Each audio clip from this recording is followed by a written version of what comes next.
तर नमस्कार सगळ्यांना. चला आज माझा छोटासा मिनी ब्लॉग आहे. तर कोणते पण गोष्ट आपण आनंदाने करतो, पण तेच एक नाही मन नाराज झालं ना तर अजिबात काही करायची इच्छा होत नाही. तसंच माझ्याबरोबर पण व्हायला लागले. कारण मी व्हिडिओ अपलोड करते, पण जे कोणी बघतात ना तर लाईक शेअर आणि सबस्क्राईब अजिबात करत नाही. तर व्हिडिओ आवडला ना तर लाईक शेअर आणि सबस्क्राईब करा.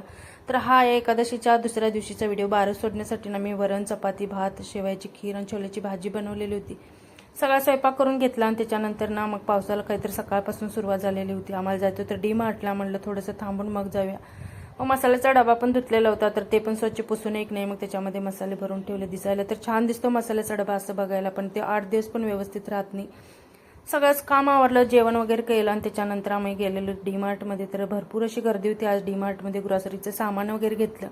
हे डी-मार्ट नवीन झाले त्यामुळे एक नाही ह्याच्यामध्ये फ्रूट वगैरे काही पहिला येत नव्हती, पण आता ना फ्रूट वगैरे यायला लागलं. तर आम्ही काही फ्रूट वगैरे घेतलं नाही, रेट त्याचा जास्त होता त्यामुळे ग्रॉसरीचं सामान घेतलं. आणि त्याच्यानंतर घरी येताना एक नाही नर्सरीमध्ये गेलेलो. तर त्या आमच्याबरोबर ताई आलेले होते, त्यांना गमला आणि गुलाबाची झाडं घ्यायची होती. हे तर नर्सरीमध्ये बघितल्यानंतर झाडांना असं वाटतं की हे घेऊ का ते घेऊ, पण घरी आणल्यानंतर ना का काय माहिती त्याच्यावर इतका रोग पडतो ना. तर मग त्यांनी गुलाबाची झाडं आणि गमलं घेतलं.